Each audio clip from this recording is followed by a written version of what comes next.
Welcome to Dungeon Brew. I am Josh, and this is my series on world building, where I lead you through a collection of videos of how I build worlds for tabletop role-playing games. So sit back, relax, and I'll see you on the other side of the intro.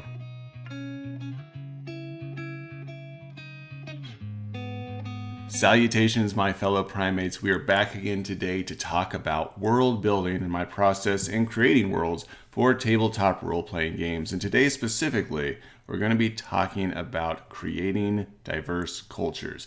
Now, that is not easy said or easily done, to be honest with you. It's a complex process. Now, John and I, in one of our original world building series that we did, we talked about how comes a time where you're kind of zooming in and zooming out on your world building as you're considering many different aspects of the world and jotting down notes, and how everything starts to blend together. And you're hoping that you're able to gather all the puzzle pieces of this complex process and eventually pull them together to have what is, again, hopefully a clear picture of what your world looks like. And I find that to be the case as I move into my next step. Things start to get a little jumbled, they start blending together.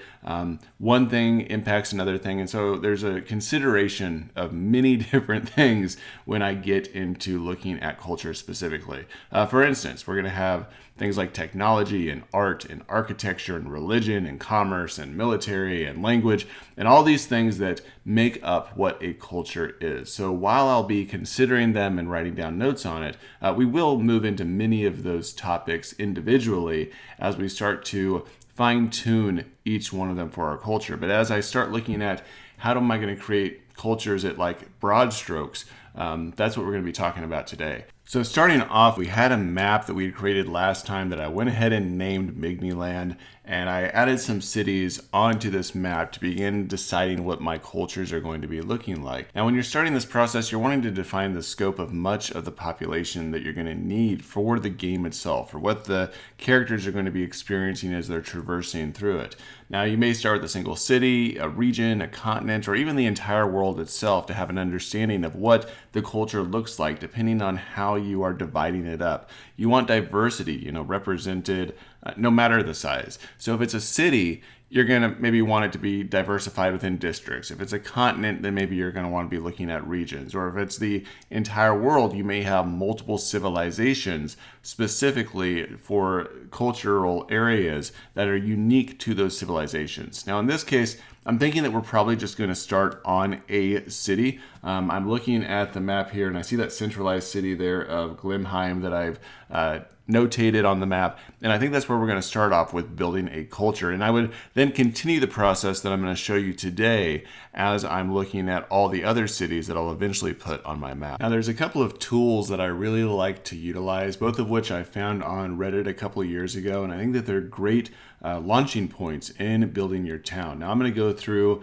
and add some further definition to my towns as I'm building that are going to be specific to my diesel punk noble dark setting that I am creating. But these are really, really useful to kind of keep my information straight and generate some great ideas for what I want my culture to look like in this town. The first tool that I want to talk about is 𝐤𝐤𝐤𝐿 generator. Now, I'm probably butchering that name, but don't let that fool you. This is an awesome generator for building a town. And yes, they do have a tutorial that you can go through, but you can also just go through and customize the town itself. Now, if you're wondering how I started adding things to the map, I actually just used Canva. I pulled the map in here, and then I started using some map tokens and icons and text to start filling out my map for information. And so we can see 𝐥𝐤𝐤𝐤, of course, here in the middle. Now, on 𝐤𝐤𝐤𝐿 generator, I can put 𝐥𝐤𝐤𝐤 here in the middle, so I know the name of my town, but then I can just start messing with these different features. And the nice thing is this, again, outlines a lot of different pieces of the town that I don't want to forget about. I can put in here that it's arid and that it's in the mountains. I can put some information here about the vegetation being sparse. In this case, it's probably more desolate. We know that it probably grew around maybe a route between the mountains, or even a road that connects two other cities, because we can see here that there is some cities that are on either side of the main one. So either one of those could work out well. In terms of what they would harvest, this is kind of difficult considering the arid environment that it's in. Maybe they raise sheep and goats, within the area. So that might be something that fits there specifically. In terms of what they would be rich with in terms of the region, this is going to be something that's going to fit pretty specifically to arid environments. So they may have gold deposits or silver deposits. It's also pretty likely there's going to be some copper ore in the area. I can pick the time of the year that it may be taking place in my world. And then looking at some different options here in terms of governments. Now, I'll be honest, I know it's probably going to be theocratic. It may be more of a syndicalist government overall, and it's probably going to be functioning more like a republic. I have some ideas for what I actually want to be utilizing there, but this doesn't offer all the options I would want for government.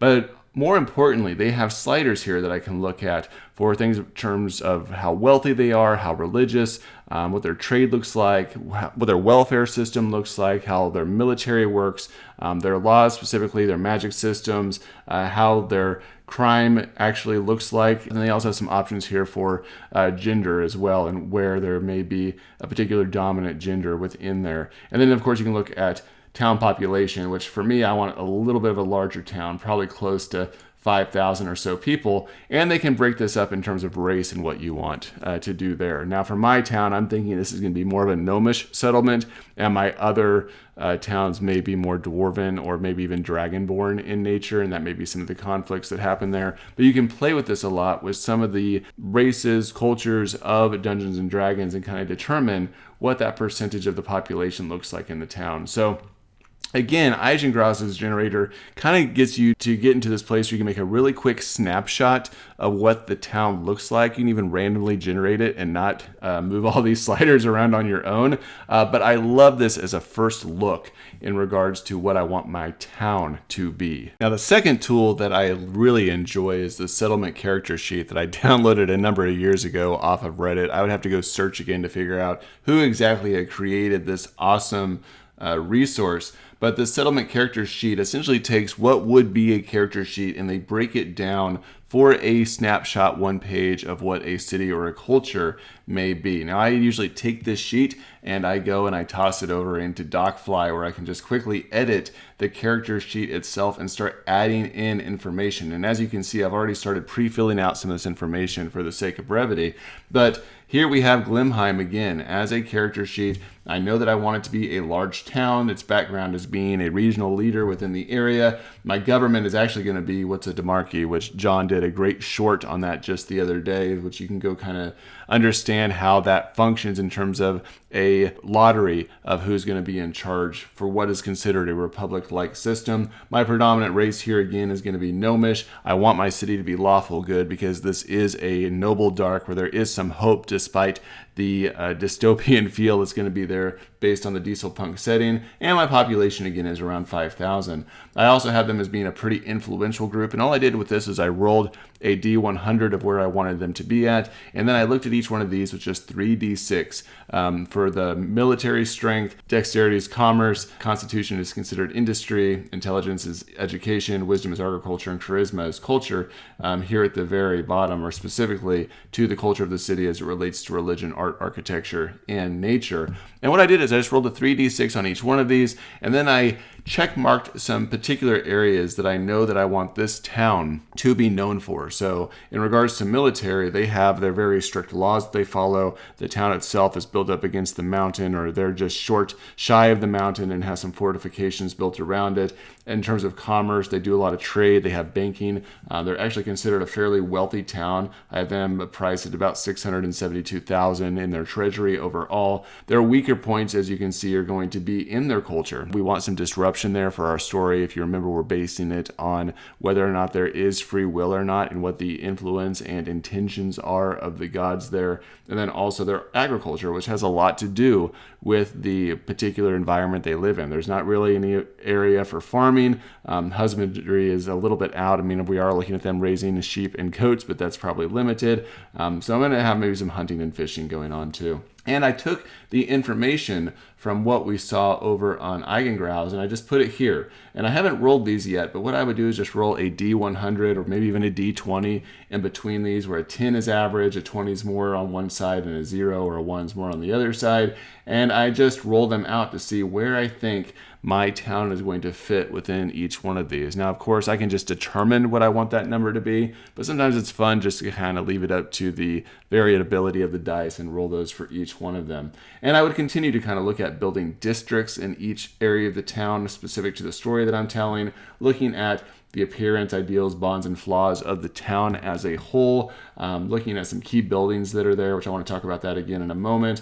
Then looking at maybe some key NPCs I might be building. This will come down later in our world building process. Looking at main factions. If you remember, we're talking about the orphan god in the story, so I wanted to have a cult of the orphan there. And then notable features. I'm really interested in having this culture be heavily focused on retrofuturism art, which is essentially ideas of what they thought that the world could become that are captured within the artistic displays throughout the town that haven't really come to fruition, that have left them feeling somewhat despondent, but still hopeful that they may eventually get to that place. I hope that you're not too overwhelmed in looking at this, because honestly, this template is something that you keep coming back to during the course of your world building, and especially when it comes to cultures. It's kind of a give and take process. You're going to build a template out, start working on the next one, realize that maybe you want to have there be a different relationship between settlements, then go back to the original one and shift some things around. But this gives you, again, this layout that you can start working from and building off of as you get more detailed or more fine-tuned with the information that you're pulling together. Now, you did notice that there were some options on there, like having key NPCs or particular factions that you're building. There's great tools to utilize for this. The one that we were just looking at, 𝐤𝐤𝐤𝐞 sheet, actually has generators for factions that works really well as NPCs. And if you really want to get into the specifics of each settlement, you can go to 𝐃𝐨𝐬𝐤𝐞, which we looked at last time in regards to map making. They have great generators where they'll actually break down the different types of occupations that are available within the town, how many people are working in each one, and those types of things too. So there's great generators if you want to get more detailed with this. We're going to be talking about some of these in depth as we go through additional videos within the series. But this is, again, a good way of getting some initial ideas down on paper that you might want to build from.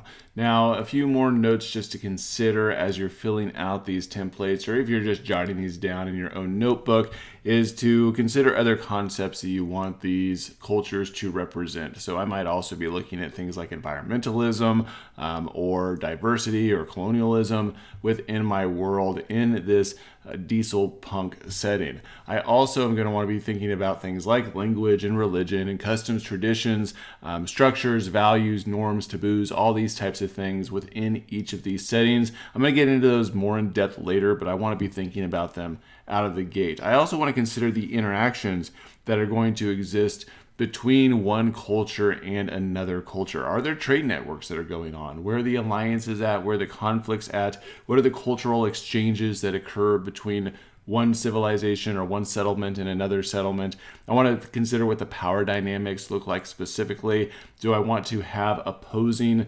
governments or opposing currency systems or welfare systems that occur in each one of these cities? What are the consequences of maybe cultural imperialism that exist in either one of these settlements? And then I also want to really be tuned into what the conflicts should be that are going to reinforce some of the themes that I'm looking at, which you remember was looking at corruption, looking at the abuse of power, and also looking at free will. So as I'm creating each one of my cultural sheets, I want to look at ideological differences. I want to look at territorial disputes. I want to look at any historical grievances that may have occurred between these settlements in the past. And this is going to help me develop hopefully a really good story with my characters when they come in and join me around the table to develop this campaign in full. So before we end today, I do want to talk about kind of beginning the outline of your immediate history within the world, but we're going to be going much more into history in a later video. So one of my favorite tools to use, either building for ttrpgs or writing books, is what's called Aeon Timeline. And as you can see, there's a lot of different options here that you can utilize for creating a new timeline. In this case, I typically just use the historical timeline, and then I customize it to what's going to work best for me. Now, when I'm establishing a historical timeline for a ttrpg, I'm starting off with the most current events. As I said in a later video, we're going to talk about how you start establishing the long-term history for your world as it pertains to the story that you're telling. But here I want to be establishing just the most recent historical pieces. I want to look at maybe some recent major wars or conflicts, maybe some alliances that have taken place, any migrations that have occurred, any type of discoveries or revolutions that may have impacted my world in some way.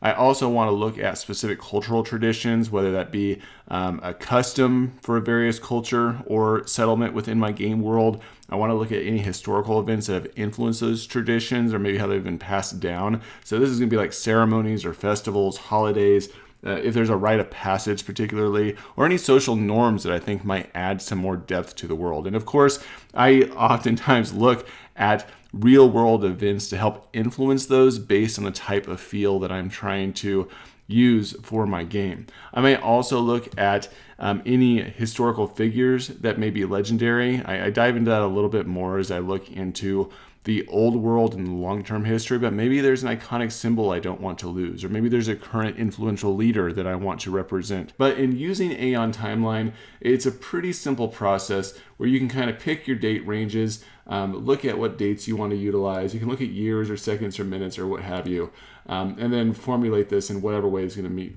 your needs. And of course, you can edit your calendar as well to fit whichever eras you want or months, and you can add in whatever's going to work specifically for your world. So I usually go through in here and I change the days of my week, so I name them something differently, as well as my months. I give my era specific names that change for me as well, but we'll just leave this for now. Once I have those initial settings done, I'm going to come in and add an event to my timeline. And as you can see, there's options in here to add persons, so NPCs, add locations where I may put in the different settlements that I've created, or even have sources if I have literature that's circulating around my world, or text or references that people utilize to find information.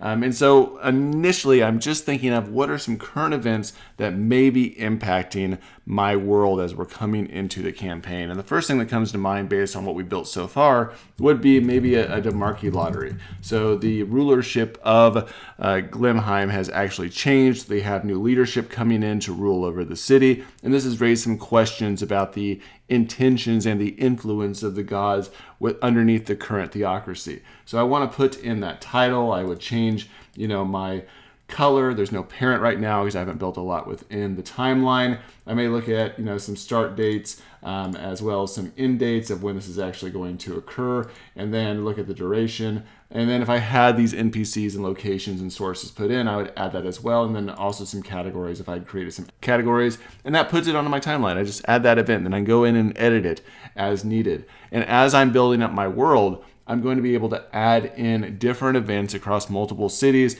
and have a quick, clear picture that I can categorize and sort on what's going on at a glance within the world that I'm building. And that's the nuts and bolts of how I begin to build diverse cultures for my tabletop role-playing game. Like I said, this is an ongoing activity that I'm engaging in through the course of my world building, where I am alternating between a bird's eye view of all of these elements and how they interact with each other, down to a microscopic view of fine detailing each one of them. And as we continue this series, you'll find that we're going to really deep dive into some of these as we start to understand how they're going to impact the world and the characters as they're traversing through that, so that they can be fully immersed in the world that we are building. So I hope that this has been helpful for you. If you don't use these tools, please let me know. What tools do you use, and how have they assisted you in your own world building experiences? And if you haven't already, please go check out John's videos as he continues to talk about his methodologies in world building. So thank you guys again so much for hanging out with me today. Hit that like and subscribe button, and I'll talk to you all again next time. Dungeon